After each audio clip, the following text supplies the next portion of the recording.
Yo, what's up, guys? The Insane Game. Oh, fuck. Terrell Hill and Terrell Game Vlogs are probably. This probably is gonna be uploaded on Friday instead of today because I want to have that Toriko vlog video and fairy tale vlog video up for a little while, so it doesn't just get buried under the Sket dance. Because obviously, this will probably be more. That is probably more of an interesting video than this.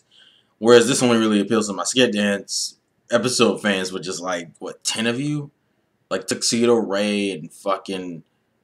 I think Spider-Man and like Sam.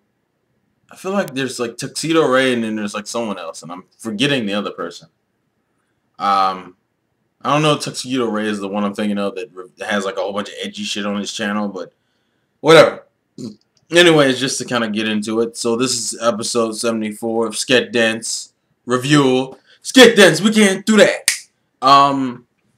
Really, I could sum this entire episode up in like one word. What the fuck? Or just WTF. Well, I keep saying one word. Technically, it's 3 words. But as an acronym, I guess you could say one acronym. What the fuck? Because it's...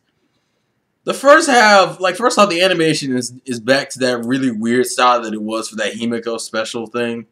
That Himiko mini thing they did a few episodes ago. And then it goes into this weird-ass... And it's in that style, I think, the majority of the episode.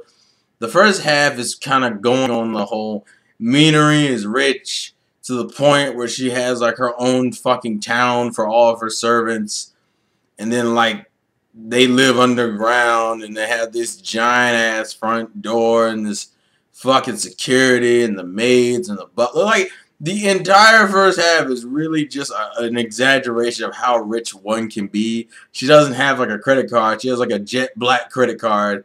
I don't really get the joke there. Someone please explain that one to me.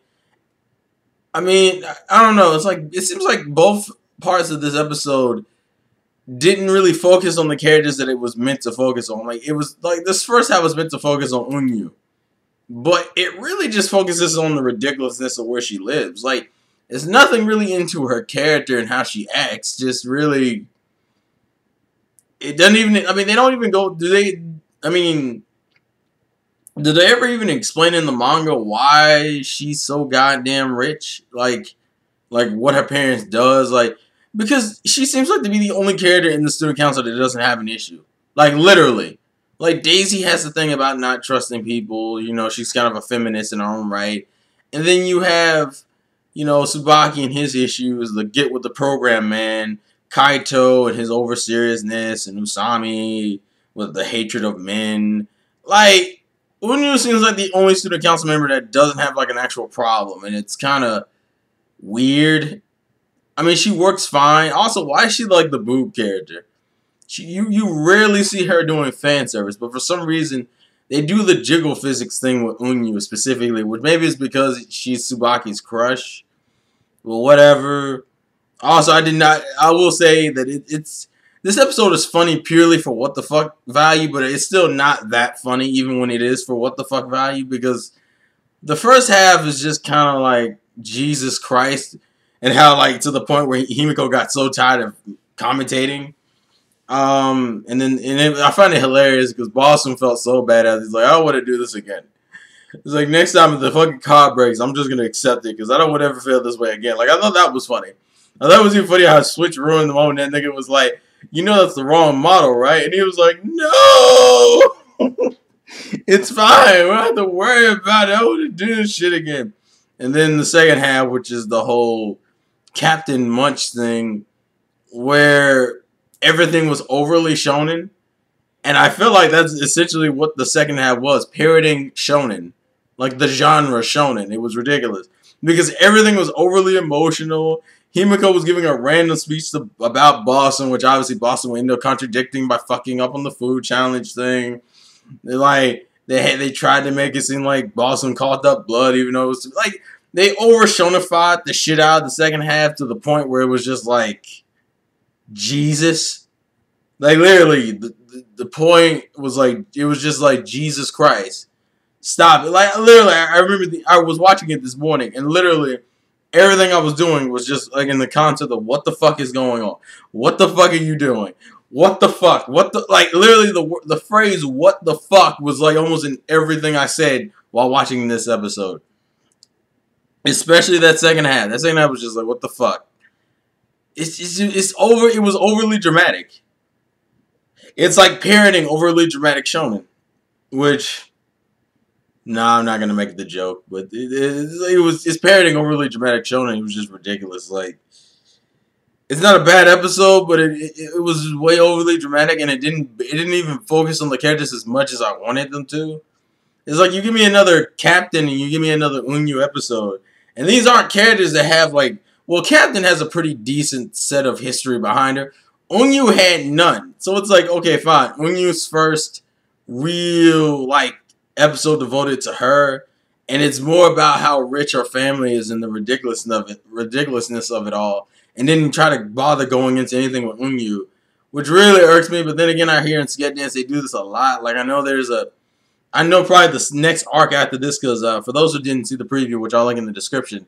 The preview for the next episode is actually the Solitude arc, so we're getting into that next week, which is, I think it's 3 chapters in the manga, so it's probably going to be like an episode in the anime. Like, the entire episode will probably be devoted to Solitude, which is kind of disturbing because there's like a scene in the preview that shows Kitty holding like the kunai, making it look like he's trying to commit suicide, and if they really go down that road, like I think they might, I'm just going to lose my shit, because I'm like, wow, I mean, mind you, as I said, Sket Dance has dealt with dark topics before, but this is like a present day arc that would be serious, and they haven't really done that many of those. So I hope he's not that scene was just done that way to get the the watcher to tune in next week and wasn't done because he literally does say that in the episode, because that'd be kind of fucked up. But as far as what the next arc I think will probably be. It's probably going to be the stuff with the Pocket Dan because that's the only other thing I've heard mentioned in the series, on the wiki, that could possibly be an arc. And the only thing I know about the Pocket Dan is that the Pocket Dan is like this junior group that tries to act like the Sket Dan with 3 little kid characters. I also know that eventually there is going to be a time skip in the anime, like, because I know they all go from like 2nd years to 3rd years. And I don't know when that is in the anime. I don't know if they're going to drag that out a little bit more or not. Because I heard the manga's been getting really good. I guess they've been really pushing the Switch stuff. Like, I saw Joroshi's like weekly Shonen Jump rankings. Apparently, Sket Dance manga was at number 2 this week. And that's retarded. Because Sket Dance never really breaks top 5. Well, no, it never really breaks top 5. So the fact that it's number 2, then again, that probably has something to do with the fact that the Naruto chapters have been kind of shit. I'm not even caught up to Naruto chapters. I know everything because it's too many spoilers. But besides the point, I'm kind of getting off topic. But overall, I'm looking forward to Solitude arc. She gets some development for Kitty. I feel like this was a wasted episode in the sense of development. It's funny in some level, but it's more of a disappointment than being funny because I kind of wanted to see something for Unyu. Maybe I was just asking too much.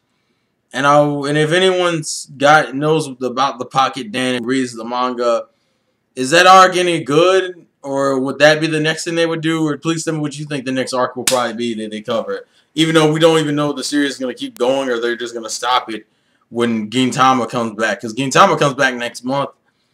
But they could clearly just end it here.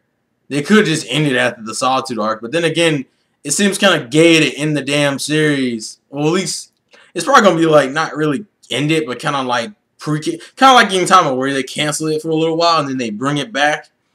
It's the same thing I think might happen with Sket Dance. In which case it's kind of weird because I know they got like a few other arcs they could touch. I don't think they're out of like episodes. I think they'll probably stop by the time either that or they'll wait until they get to the last possible arc they can do before the graduation shit, then stop the anime. Well, not graduation, but going to the 3rd year stuff. Maybe they come back for like that season to be like, oh, the new season of Sket Dance is, these characters they're in a new grade now. Maybe that's how they're gonna do it. I don't fucking know. But we'll see. Anyways, this review is going on for almost 10 minutes.